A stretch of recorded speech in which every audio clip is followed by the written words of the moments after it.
What's up everyone, Zik here. In this video, we're going to take a look at Starspikes, a new Sorcerer build I've been working on that combines Blizzard and Meteor. The goal for this build was to find a fun way to use Ice Spikes that's more interesting than just casting Blizzard. I tend to favor builds that play fast and have a lot of buttons with high survivability, so this draws inspiration directly from the Meteor build we did last season, which accomplished those things very well. If you enjoyed the way that build played, I think you'll really like this build because it's basically a more powerful version while also being easier to pull off. This build has infinite mana thanks to you guys recommending Starlight Aspect in the comment on my recent Chain Lightning build. I love ya. And we're leveraging this really cool synergy I found between Soulbrand, Temerity, and that Starlight Aspect to not only give us unlimited mana, but also keep us constantly at 100% max life barrier with 60% extra damage reduction. With Esus and movement rolls, we are nearing the 200% move speed cap as well as the 100% crit cap, so we are going to be zooming and we are going to be blasting. To make all of this work, we are combining the magic of two powerful uniques, Blue Rose and Starfall Coronet.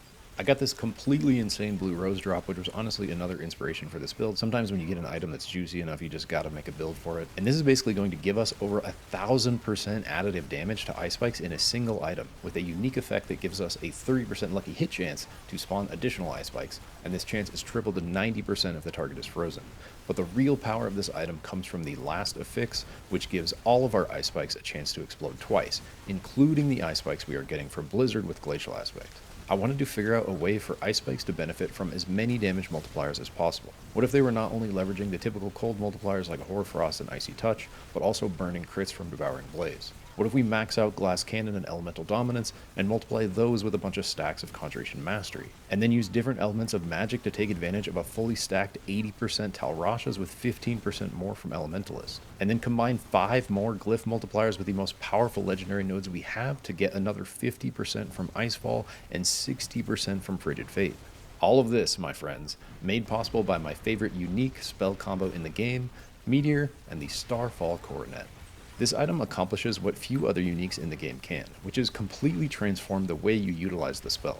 Starfall Coronet turns Meteor into a cooldown, which means the price to cast it is no longer mana and is now time. Instead of costing 40 mana, Meteor now costs 4 seconds and holds up to 2 charges. Now as sorcerers, we happen to have some beautiful synergy with cooldowns. First, one of our highest priority stats in the game is cooldown reduction, which will now benefit our Meteor. Second, every time we use a cooldown, we're going to get a 30% max life barrier from protection, so now casting Meteor gives us this barrier. Finally, one of our most powerful enchantments in the game is Ice Blades, which makes it so every 40 seconds of cooldowns you use, you spawn a free Ice Blades. When Ice Blades attack an enemy, they reduce the cooldown on all your abilities. This lets you press your buttons more often, which will spawn more Ice Blades, which will give you more cooldown reduction, which will let you press your buttons more often. Since Meteor has become a cooldown, it is now included in this positive feedback loop. More Meteors equals more Ice Blades equals more Meteors. This will also ramp our damage and move speed since every Ice Blades that is up gives us a Conjuration Mastery stack, and that move speed further scales our crit from Esus. Now in addition, we're using Lightning Spear to essentially complement this stack. It gives us another pressable cooldown that feeds into Ice Blade spawning, gives us a barrier from our protection passive, and gives us 2 more Conjuration Mastery stacks. This is also going to be our main source of lightning damage to max out our Elementalist Glyph and Talrashas. We are then using Teleport for the unstoppable mobility and damage reduction, as well as Flame Shield to save ourselves, both of which also feed into our Ice Blades enchantment. Our second enchantment is Frozen Orb, and this has really strong synergy with this build for 2 reasons. First, it gives us reliable AoE vulnerability, so we don't have to worry about getting that from any other source, and it will have very high uptime. Second, Frozen Orb enchantment scales with attack speed. What I mean by that is, Enchanted Frozen Orb procs 30% of the time when you cast a non-basic skill. So the faster you're casting those non-basic skills, the more chances you're getting at that 30% proc. For example, if you increase your attack speed by 100%, you'll be casting double the amount of spells in the same amount of time. So you'll have double the amount of chances for the Frozen Orb to proc, and thus get double the amount of Frozen Orbs to autocast. Additionally, attack speed is going to determine the amount of blizzards we can keep up at once, which will in turn determine the amount of Ice Spikes we can spawn, as well as letting us quickly weave in Meteors and other cooldowns. We don't have the room to build much attack speed with our crit requirements and uniques, so we're leveraging Esu's Ferocity and Aspect of Ancient Flame to get a constant 50% attack speed boost from our Meteor crits. Elixir of Advantage has perfect synergy with this build to give us 15% more attack speed and increase our lucky hit chance for more Ice Spikes. This lets us continuously unleash a flurry of blizzards to stack Ice Spikes while quickly weaving in our other cooldowns, all of which is giving us a bunch of chances to autocast Frozen Orb for extra damage and constant vulnerability. Defensively, we're using a combination of Soulbrand, Temerity, Starlight, and one big life on hit roll, which when you put it all together will give us a constant max life barrier and continuous barrier generation. Because we are hitting so much so often with our Ice Spikes and Meteor, we are getting a ton of self-healing from a single life on hit roll. With Temerity, this makes it so that life on hit roll lets us heal past 100% life and start to generate a barrier all the way up to 100% of our max life, essentially doubling our health pool. We'll also get an extra % max life roll and damage reduction in the affixes. Because we are healing so much from life on hit, we don't really need our potion anymore, so we are using Soulbrand to really max our barrier stack. The main thing Soulbrand does for us is give us an additional 30% damage reduction when we have a barrier. Considering we are healthy almost all the time since any damage we take is chunking into our barrier instead of our health, these two items alone are giving us over 60% damage reduction. With our reinforced glyph, this is over 75% damage reduction with our barrier up. If you were able to get greater affixed damage reduction rolls on these items with Masterwork and crits, you could crest 100% damage reduction with barriers. This is then complemented by an additional 30% damage reduction from Mana Shield, which is always active with the amount of mana we're using, as well as every cooldown we press, including Meteor, giving us another 30% max life barrier, and finally Soulbrand increasing those barriers and all the barrier generation we just talked about by 50%. All of this making us pretty damn beefy despite not having a ton of max health. Alright, so how do you play it?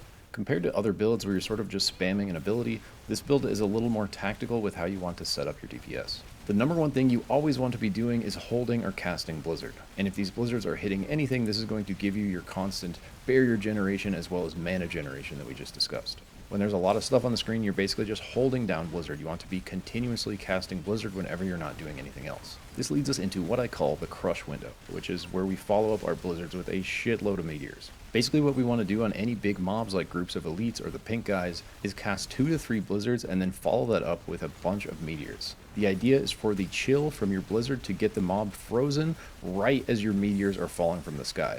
Perfect timing is your meteors crushing them as soon as they freeze. This is going to also light the ground on fire and trigger the additional burning crit from Devouring Blaze for your Ice Spikes. So now your meteors benefiting from all your frozen damage and your Ice Spikes are benefiting from your burning. The other really important concept with this build is we want to spool up our Ice Blades, which basically means using cooldowns early and often, very liberally, just huck them out there. The reason we're doing this is the idea we already talked about, where the more cooldowns we use, the more Ice Blades we are going to get up. And the more Ice Blades we have up, the faster we can use all of our cooldowns. When you have the opportunity to continuously attack a bunch of mobs or a boss, you can spool this up to the point of your cooldowns being very, very low, including your meteor being up basically constantly. And remember, anytime we cast one of these cooldowns, it's giving us 30% max life barrier, increased by 50% from Soulbrand. What this really looks like in practice is, when you see a big group of elites, cast 2 to 3 blizzards like we just talked about, and then spawn your Ice Blades, spawn your Lightning Spear, teleport in, rip your Flame Shield, and get it cooking, baby. As soon as you rip all your other cooldowns, you're going to be holding Blizzard while you spam Meteor. Just spam the shit out of it. And when I'm attack moving, I'm literally like paintballing my mouse. So like the way you would shoot a paintball gun where you're like back and forth between your 2 fingers, that's what I'm doing with Blizzard and Meteor. But like if you're using WASD on the keyboard like me, or if you're using a controller, you can actually just hold Blizzard down and then like attack move in between it, and even sometimes hold Meteor down, and both of them will continuously cast while you're able to move. So the idea is you get stuff to freeze, and then you crush it with a relentless amount of blizzards, which are spawning a ton of Ice Spikes, combined with as many meteors as you can cast right on top of that, which are going to be doing decent damage themselves, but also lighting the ground on fire to enable Devouring Blaze. So the other idea to really understand for you to be able to maximize DPS with this build is that the more you concentrate your blizzards, like if you just sit there and spam blizzards in the same spot over and over again as fast as you can, like literally holding blizzard, that will spawn the maximum amount of Ice Spikes concentrated in that one area. The more you spread your blizzard out, the more spread those Ice Spikes are going to be, and thus the less total DPS you will have. For this reason, the effect for like increased blizzard size actually has negative synergy with Ice Spikes, because the bigger the area of your blizzard, the more spread out your Ice Spikes are. So you really want your blizzard cast to be as small as possible, and you literally have to run the aspect to increase the radius of Ice Spikes by 50%. I tried it without that, and it makes a huge difference having the Ice Spikes just be a little bit bigger, so they're overlapping a lot more often in their damage. And this also synergizes great with Meteor because those kind of spread out a bit from the initial cast since our Starfall is causing us to drop multiple. And so with a little bit increased Meteor size, we can get that Venn diagram effect where right in the middle of our Meteor cast, we're hitting that target with most of the Meteors from one cast, right? What this means is if anything survives your crush window and becomes unstoppable, what you're going to want to do is just create a death zone.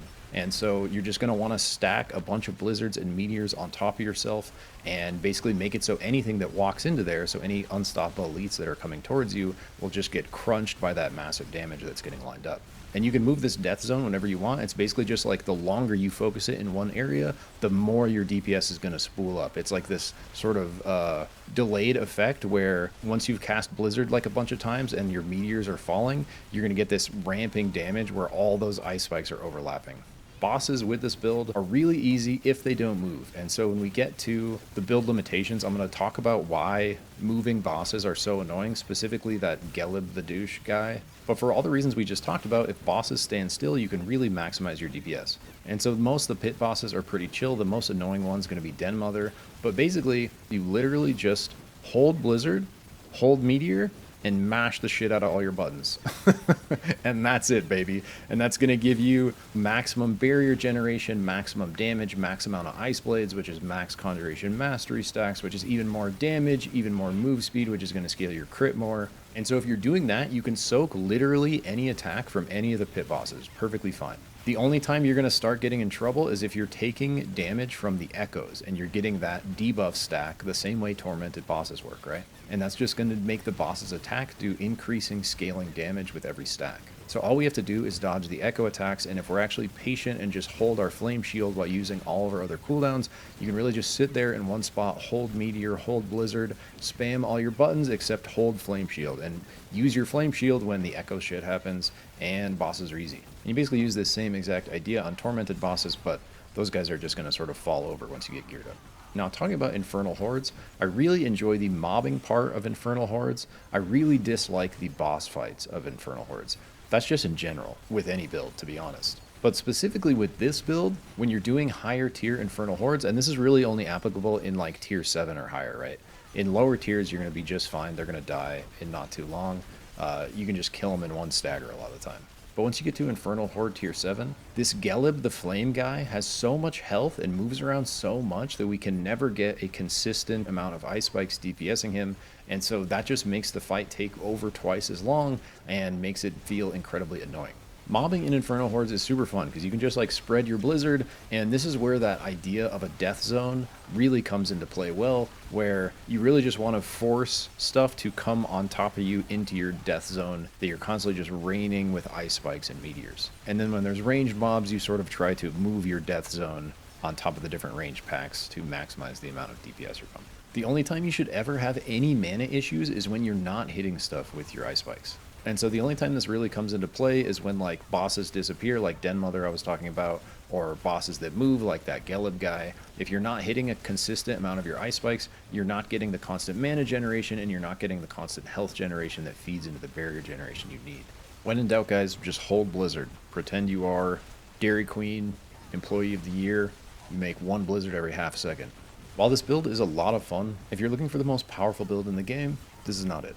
This build was designed specifically to use Blizzard and Ice Spikes in a fun way and make that idea as powerful as possible, but it's not going to be at the level of something like Winterglass Frozen Orb simply because of the balance of the game. The way that Winterglass works with Frozen Orb and Conjuration Mastery is sort of on its own level, which is why you see almost every Sorcerer running that same exact build at max level. Boring. And literally the same thing we were all doing last season. What? Meteor still needs a significant damage boost for it to be competitive, and I honestly expected Ice Spikes to hit a bit harder with the amount of multipliers we have under them, which is basically every possible one we can get. So Blue Rose could definitely use some love if it wants to be anywhere close to the Winterglass level. One of the other main reasons its power is limited is because we can't really run any Ubers with this build. It's a situation where we can't use Shaco because we need to use Starfall Coronet to change our Meteor. And we don't really need Ring of Starless Skies because mana isn't an issue. And we can get double the multiplier from our Talrashas. If you have any ideas about how other Uber Uniques could fit in this build to possibly make it better, I would love to hear that in the comments. All that being said, this build is going to cap out right around Infernal Hordes tier 7 and Pit tier 110.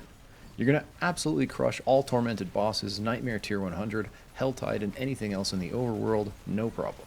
So this build can basically do everything in the game except Super Deep Pit and Infernal Horde tier 8. With absolutely perfect rolls and masterworking crits, you might be able to push closer to Pit 120 and may be able to clear Hordes tier 8 with the right rolls and boss spawn. I would say this build is really fun and really excels at pit farming and farming Tormented bosses. It's really fun and effective for farming lower level pits like anywhere tier 6 or lower. Because of how much AoE you have, it can get a ton of shards. To give you an idea of where the kind of power's at, I was able to clear Infernal Horde tier 7 for the first time when all my gear was right around Masterwork 9. But it did take me a while, and I didn't have this Geleb the Flame guy who moves, and that's our biggest problem, is moving bosses. If bosses are stationary, you can really max out DPS casting a bunch of blizzards in one spot on top of them and spooling up your Ice Blade's cooldown reduction. But if bosses are constantly moving out of your blizzard, you can't concentrate your ice spikes, and that constant damage is what gives us our unlimited mana and shielding. As soon as our spikes aren't hitting anything, we start to go and lose our barrier, becoming much more susceptible to damage. This really isn't a problem with pit bosses or tormented bosses, which makes this build great for farming those. Where it really comes into play is with the horde bosses, specifically this Geleb the Flame douche, once you get to tier 7. Alright, now let's take a look at aspects and gear. We're going to kind of look at this in pairs based on what sort of synergizes together. So let's start with the star of the show, which is Starfall Coronet and Blue Rose.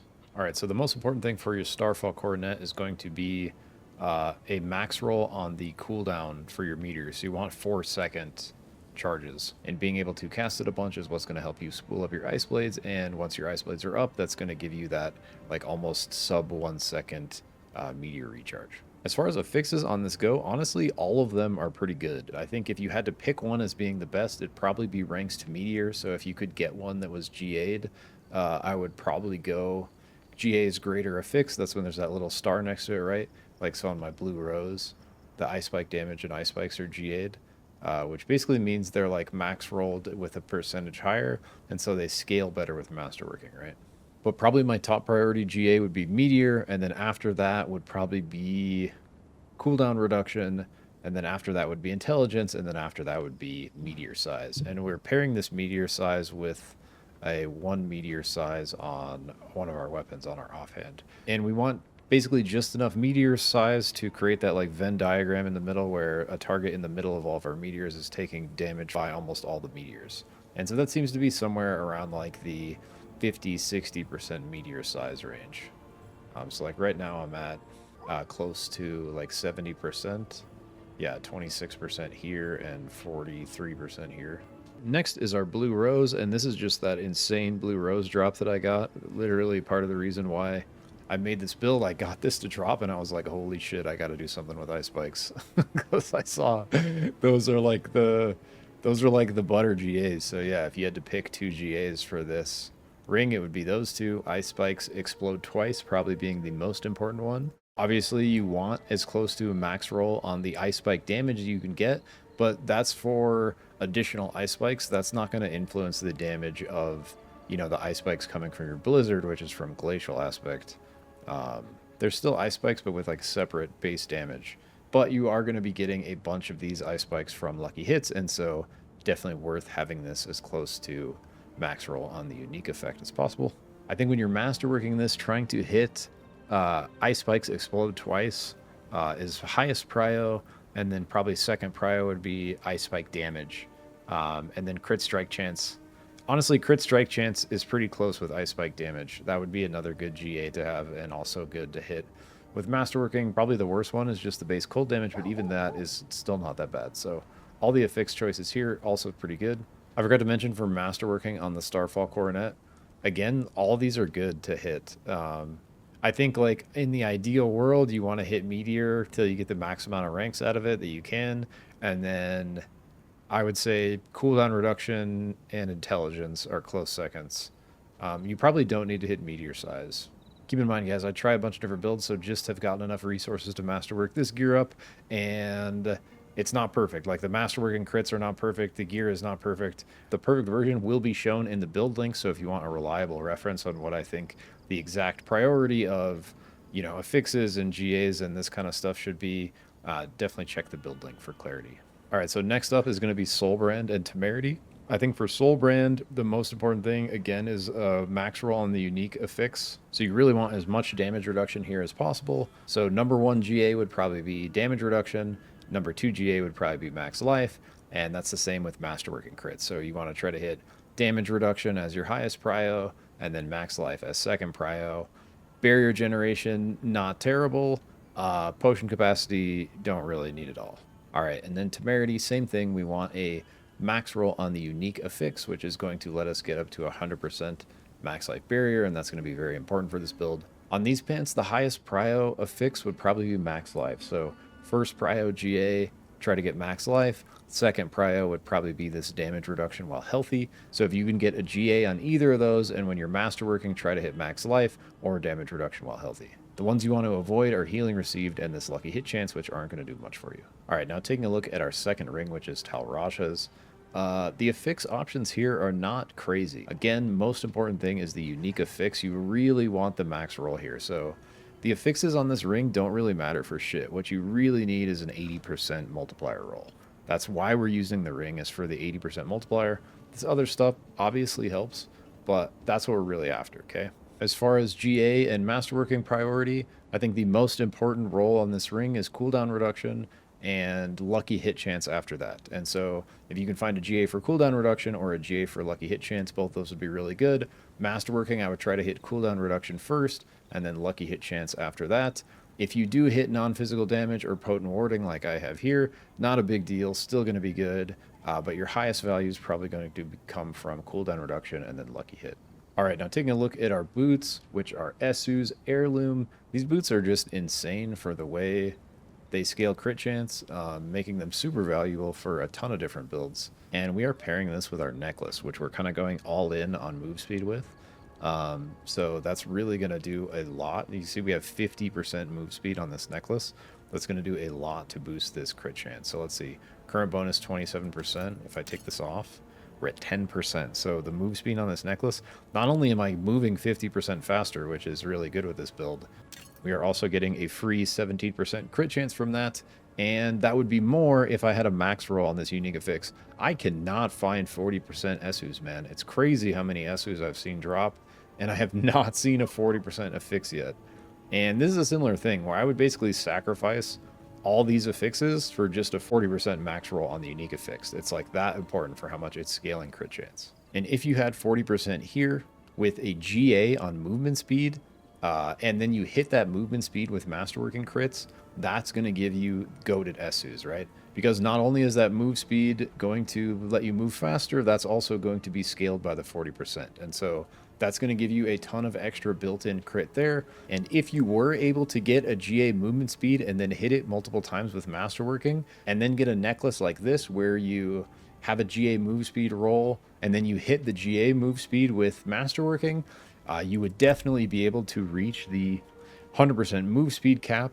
See, right now we're at 180% without that stuff, with just a good necklace and very average Esus. So you could definitely get to 200% here, and that is going to scale your crit chance even more. And so with the 34% Esus, not even the max roll, we are at 62% crit chance, and that's without considering the extra move speed and crit we're going to get when we have Conjurations out with Conjuration Mastery, which stacks up to 8 when we get our 6 Ice Blades and our 2 Lightning Spears. So an extra 24% move speed when that's fully stacked. So actually when Conjuration Mastery is up, with what I have right now, we are at move speed cap. And so that's not all the time. That's only when I'm like fully spooled up on like bosses. But keep that in mind, that you will be literally at move speed cap when you're starting to spool up with your Ice Blades, even without super insane rolls here. So honestly, now that I'm thinking about it, you might be at a spot where if you did get like a GA move speed on these and you were able to hit it with some masterworking crits, you might not even need this second, like this temper move speed roll. Because if you had that, that would basically replace what this 15% is giving me here. So you could, you know, roll this to some other type of, any other kind of like amulet temper that you wanted instead of this move speed. And that could be pretty cool, actually. All right, so with that, let's talk about the amulet and basically the 4 pieces we are running. that aren't uniques, and so we have a really limited number of slots to get the stats we need that aren't on these uniques. So running multiple uniques can be good for, you know, the power of these unique affixes and what they do to sort of, you know, change your build. But the downside is every one of those slots you're losing a normal aspect and a bunch of normal gear rolls, including tempers. And so the biggest thing you're missing now with uniques is tempers, which actually kind of bring normal gear up to the level of a lot of uniques in some cases. So we literally only have 4 slots for aspects, guys, and I tested a bunch of different stuff, and we need these 4 that we have. Like, the build literally doesn't work without these 4. So obviously, you know, we want more damage and multipliers if we can get them on aspects, but these, all 4 of these are so essential to the functionality of how this build works that you can't take them away. So let's just go over those right now. The most important one being Glacial, and this is going to give your Blizzard Ice Spikes. So this is like the thing that makes the build function from the ground level. And if you try to run this with Ice Spikes without Frozen Tundra, it feels really bad. Like this 50% increase explosion radius. So even though we're not running Deep Freeze at all, like this aspect is literally the only reason we're using it is for the 50% increased explosion radius.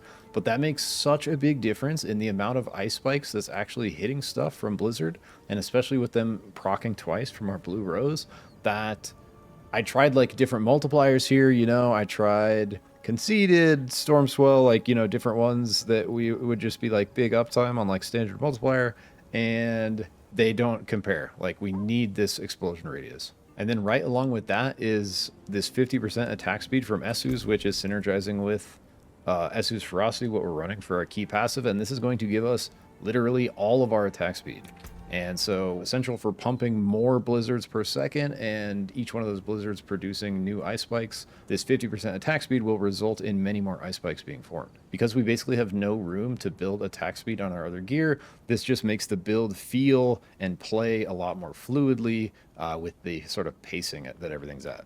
And so that's 3 out of 4 for our final one. We are getting all of our mana from Starlight. And shout out to the couple people that hit me up in the comments on my Chain Lightning leveling build that I posted last week, because they're telling me I should try to use Starlight because of how crazy it is, and I hadn't really used it before, and using it with this build, it is insane. We're getting 100% of our mana just from this, and that makes our mana unlimited with the amount we are hitting. So Starlight on your amulet will let you gain 60 of your primary resource every 20% of life that you heal. So ultra essential to making this work is having at least one big life on hit roll. So you either want like a GA'd life on hit on one weapon, or you want life on hit on both weapons. I recommend just trying to find a GA life on hit for your primary hand, because on your offhand you really want crit chance with int and max life. So on both our weapons we really want int max life, and then on one of them we want a GA life on hit, and then on the other one, on our offhand, we want crit strike chance. And any of those that you can GA is good. Highest priority GA would be the crit strike chance on your offhand, and then life on hit on your main hand. But basically, this one big life on hit roll is going to 100% feed the mana you're getting from Starlight. And we're hitting so much with ice spikes, especially when we're getting all these additional ice spikes to spawn from Blue Rose, and then a lot of them are exploding twice, so they're doubling up on the amount that they're hitting. We're getting a ton of self-healing from this life on hit.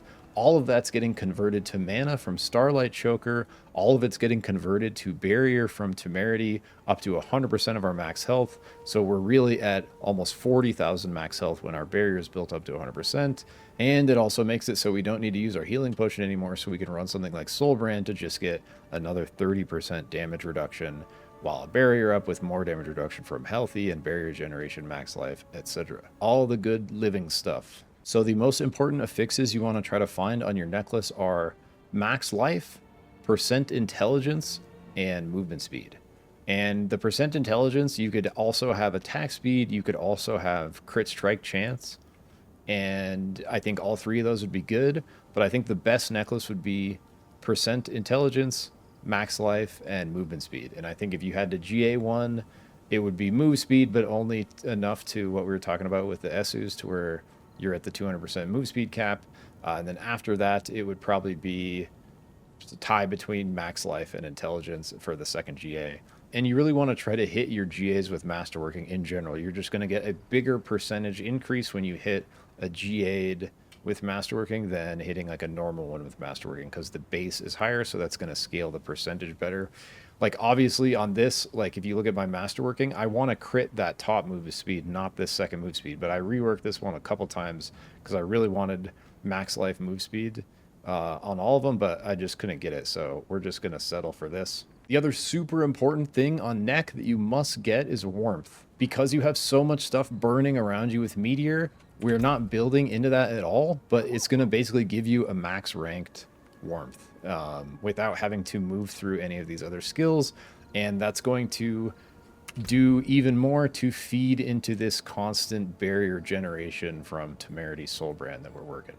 All right, so that is Amulet. Going back to gloves, there's two things we really need on gloves, which is plus ranks to core skills, which is going to rank both our Blizzard and our Meteor and our Frozen Orb. So we're getting triple value out of plus ranks to core skills. So if you can find something like this with GA core skills, like that's like goated. And then we really need this armor roll. So we're basically just using one armor roll with skulls in our jewelry to get to armor cap. And if you masterwork an armor roll up, like if you have an armor roll high enough in the window and you masterwork it up, you will be able to get to armor cap without having to actually do a percent armor roll anywhere if you're running 3 skulls in your jewelry. And so you can see on this, I masterwork crit it once, and that got me over the threshold at rank 9. And we're a little bit over here at rank 10. But I think if you had a base like max roll, like see how this is like low in the window, if it was the 2887, like if the base was max rolled, I think you could maybe get away with at level 12 not having to hit it with a masterwork crit and still being armor capped. So basically it's just essential that you have this one armor roll on your gloves because you literally can't get it anywhere else.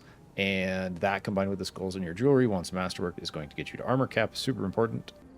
We are easily at resistance cap with the amount of intelligence we have, so we don't really have to worry about that. And then for the third roll on gloves, I think a couple things could be good. I think intelligence could be really good. I think max life could be really good. I think crit chance could be really good. So for that third slot, take your pick on whatever kind of preference you're going with. Like if you have a percent int roll on your necklace, you'd want to try to get this to be int.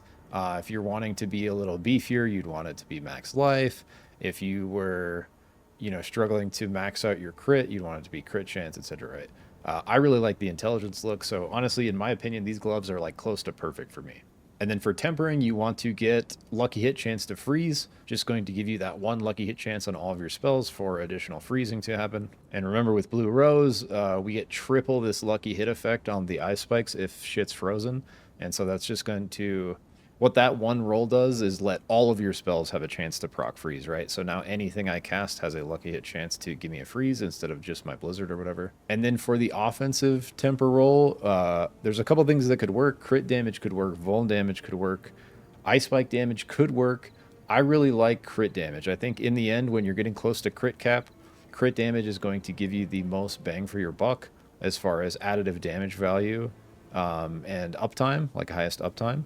And you can see I have like a crit strike damage one on gloves, an ice spike one on offhand, and like a vuln one on my weapon. And so any of those can work. Like vuln would work, crit strike could work, and ice spike damage could work. But I think the highest value is going to be crit strike damage. So I think the min-max build, you'd want like a good crit strike damage roll on all 3 of these, on gloves, offhand, and weapon. All right, now jumping back to our weapons, like we talked about, both of them you want int and max life. You can see I have GA max life roll on both of them. It really helps having a couple big GA max life rolls. You can see I have GA max life, especially because I don't have one on my gloves, because I had to get this armor roll. You want as much max life on these 4 pieces as you can get. And so since I didn't have it here, I made it higher prio to try to find max GA life on necklace and on weapons. And luckily GA life is one of the more common ones. GA life and GA int are pretty easy to find a lot of the time, especially with guaranteed GAs coming from the horde stuff and the loot goblin shit just spraying loot everywhere. It's not too hard to find GAs these days. And then for that third affix roll, like we talked about, you're going to want either life on hit on both. If you can find a big life on hit roll, then you want to go crit chance on offhand for that other roll. So this is the ideal. GA life on hit on main hand, crit strike chance on offhand. For Masterworking crits, you basically want to try to hit whatever's GA'd. So like if your max life is GA'd, try to hit that as prio. If your int's GA'd, try to hit that as prio. And same thing with crit strike chance. The biggest prio for Masterworking crits is going to be trying to get this life on hit to go through on the main hand, right? We already mentioned it, but life on hit, super important to feed this giant barrier loop we have going, right?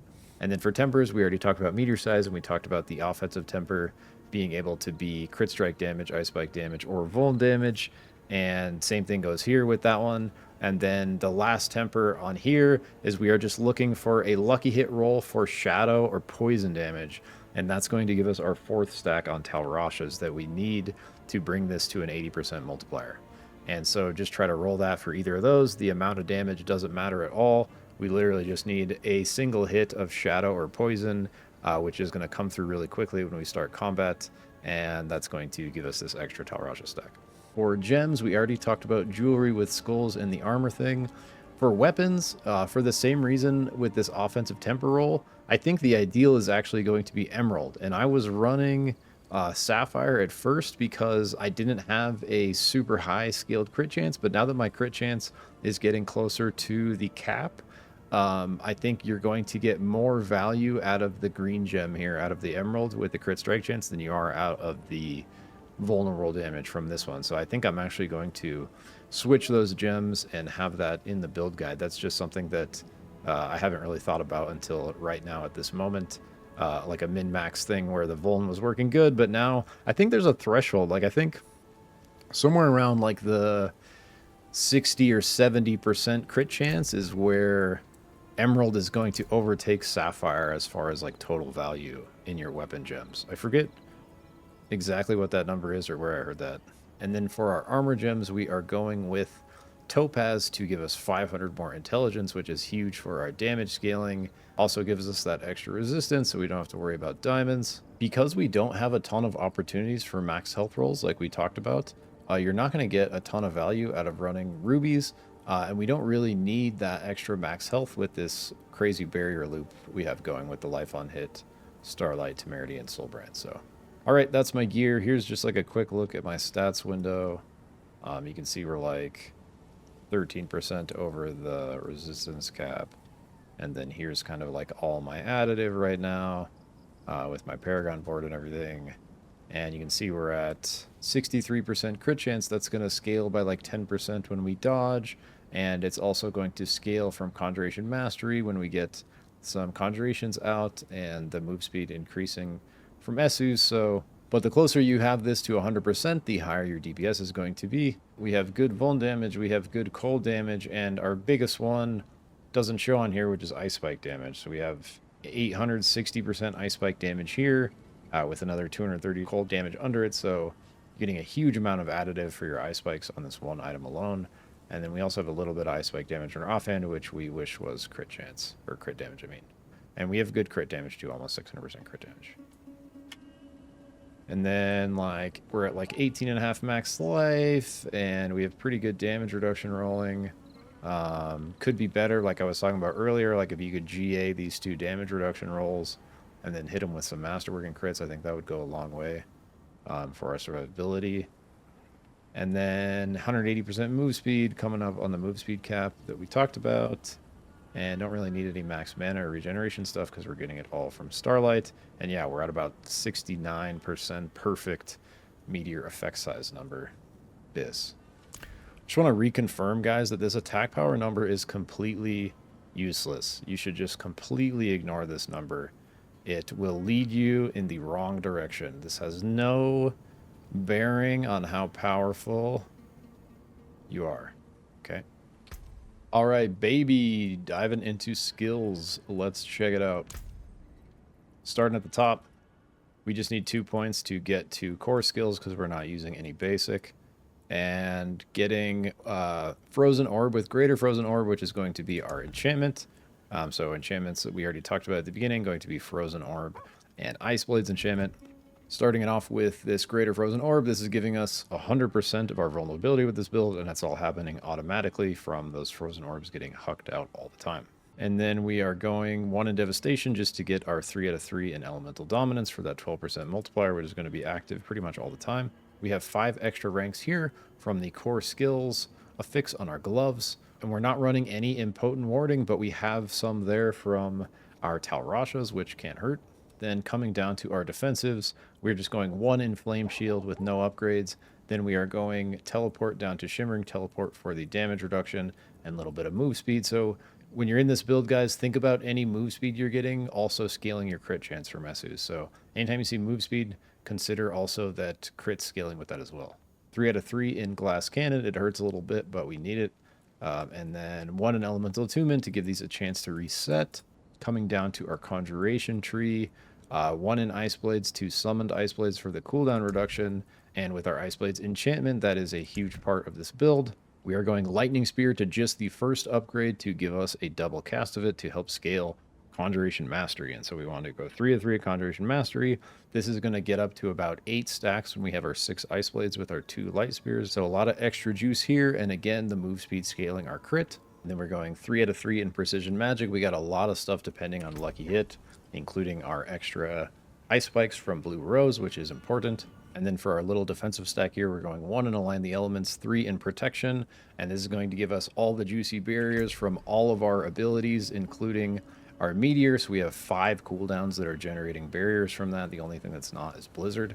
And then also maxed out Mana Shield, which is going to be up 100% of the time with the amount of mana we are consuming with this build.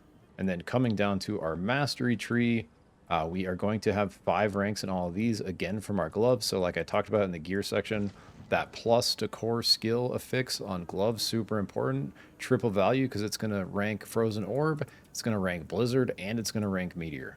And so trying to get that roll is really good. But with a good roll there, you can see mine's GA'd and Masterwork critted once, so it's at +5. That's going to let us get, in combination with our Starfall Coronet, that's going to let us get to a rank 20 Meteor. And you could even get a couple more ranks above this with a GA Meteor roll on Starfall Coronet, and then Masterwork critting that a couple times. You could probably get to like 23 or 24 maybe. And we need all the help we can get with Meteor, so really trying to juice this thing out. I mean, we're literally quadruple the amount of ranks we're supposed to have in it, and it still doesn't hit crazy hard. We need everything to be like frozen and set up for it to really crush. But anyways, I hope they buff Meteor at some point. I really love this spell. So we're going Meteor into Wizard's Meteor for the Immobilize and extra CC. Then we are going just 1 rank in Blizzard up to Enhanced Blizzard. And I was running Wizard's Blizzard at first. I love this upgrade name. But as long as we're hitting stuff with Starlight, we don't need this mana, so I took that out and invested it elsewhere. And then we are going 1 in Inner Flames just to get to Devouring Blaze maxed out for 30% crit multiplier when stuff is burning from our Meteor Ground. Then coming down to our Ultimate Tree, maxing out on our frozen multipliers here. So we got 15% multiplier from Permafrost, we got 18% from Hoarfrost, and we got 12% from Icy Touch. And this one will benefit our meteors when stuff's frozen, so that goes back to the whole crush window we talked about in the play it section. And then on top of that, with our Ice Spikes, we're going to get another 12% and then 15% to elites and bosses. And so big Ice Spike multipliers here.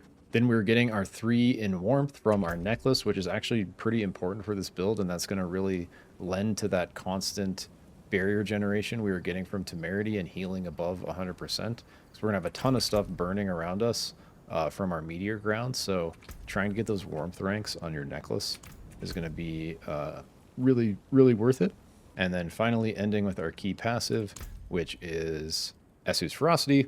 And really the only thing we're after here is the attack speed. This is going to be good for our Meteor. Like these top bonuses, like they're solid for Meteor. They don't hurt, but they don't do anything for Ice Spikes, which is a huge portion of our damage. The real reason we're running this is the 50% attack speed from our Ancient Flame aspect. And so that 50% attack speed by itself is going to do a huge amount to scale our damage with the amount of blizzards we are able to output every second. So those are our skills. Here they are slotted in with our enchantments. And yeah. All right, moving on to Paragon. Boom.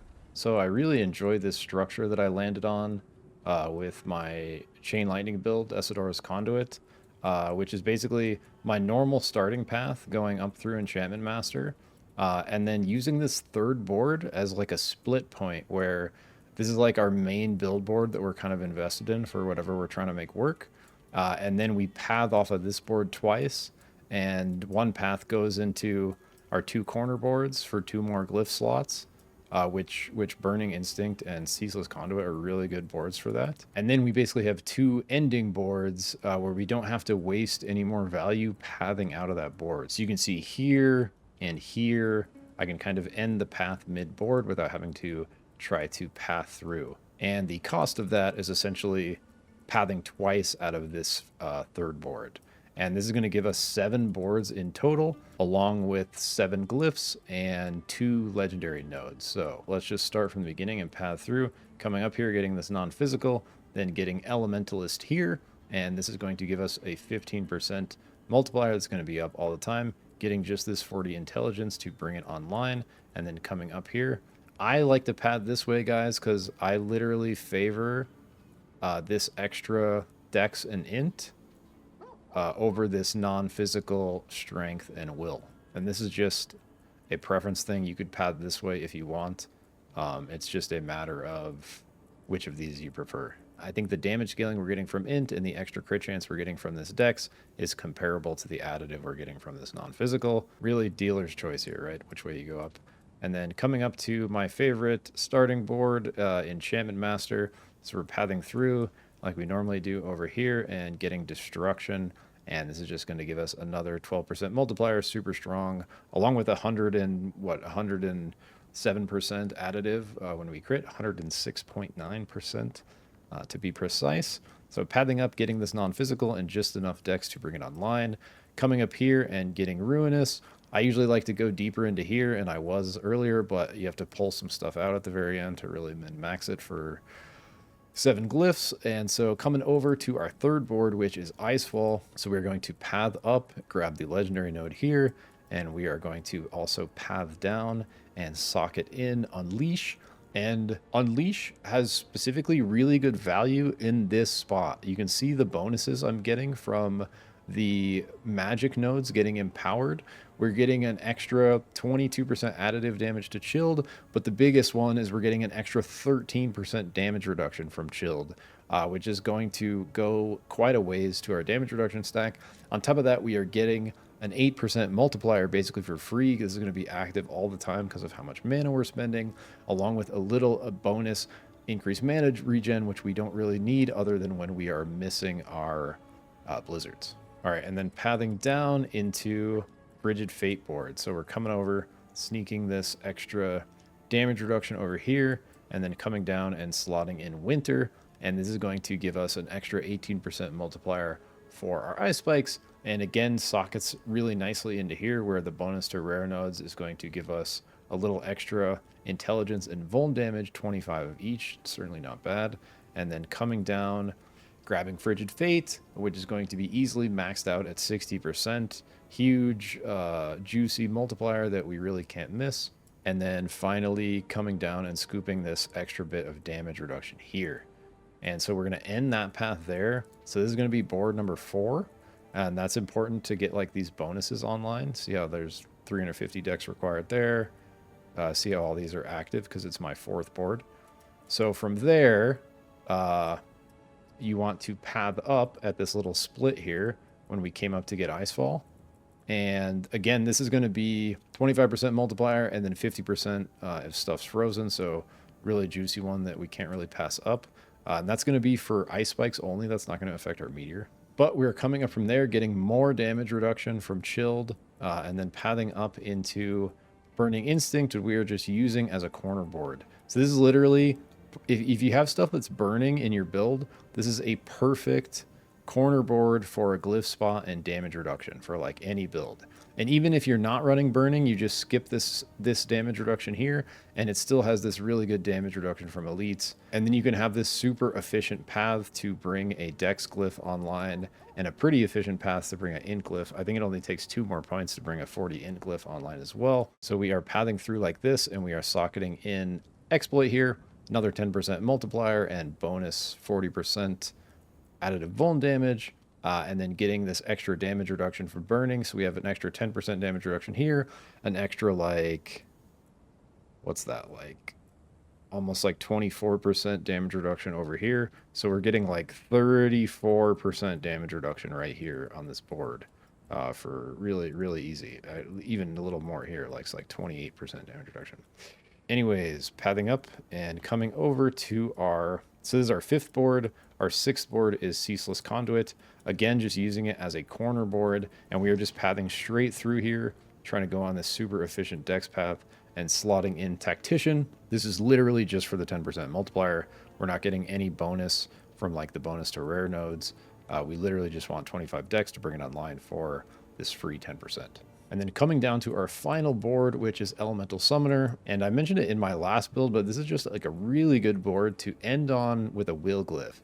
And you can just get this super efficient, I think it's like 14 points, where you can come in, path directly through like this, and get exactly 25 will in like this straight line, and it's just enough to be like a really solid ending board and slot in a will glyph. And so the one we are running here is reinforced, and this is just going to lend to damage reduction with our massive barrier stack. So this is the only defensive glyph we're running. The other 6 are offensive multipliers. So we have Elementalist 15% multiplier, Destruction 12% multiplier, Unleash 8% multiplier, Winter 18% multiplier, Exploit 10% multiplier, Tactician 10% multiplier, and our 7th one is multiplier the other direction, damage reduction. And we're going to have basically 100% uptime on this extra 15% damage reduction while we have a barrier, because we're going to have a barrier literally all the time. If we don't have a barrier, we're probably dead. And boom, that's the Paragon board. Leaning really hard into offensive multiplier glyphs along with these 2 giant legendary multipliers, and then trying to pad through as much damage reduction as we can while accomplishing that. And I think we did a pretty good job of that. I'm a pretty big fan of this setup. Boom, we are done. I hope you found it useful. I hope you found it valuable. And yeah, I'm going to be trying to make a bunch more creative sorcerer builds, basically as many as I can before the next season. And then when the next season comes, I think I'm going to be mixing in a bit of Spiritborn, but also playing a bunch of Sorcerer and continuing to do more Sorcerer builds. So if you like this kind of stuff, I really like to focus on like creative and new build ideas, not necessarily what's the most powerful, but how can we take unique ideas and make them fun, and then take that and make it as powerful as possible to enable new ways to play the game, exciting and fun, and different ways to enjoy the magic and, you know, the archetype of our favorite class, which is, of course, the Sorcerer. And I actually made a Sorceress this season, and I am in love with her. She is absolutely dominating. The magic goat, as it were. Anyways, love you guys. Take care of yourself, and I will catch you in the next one. Peace.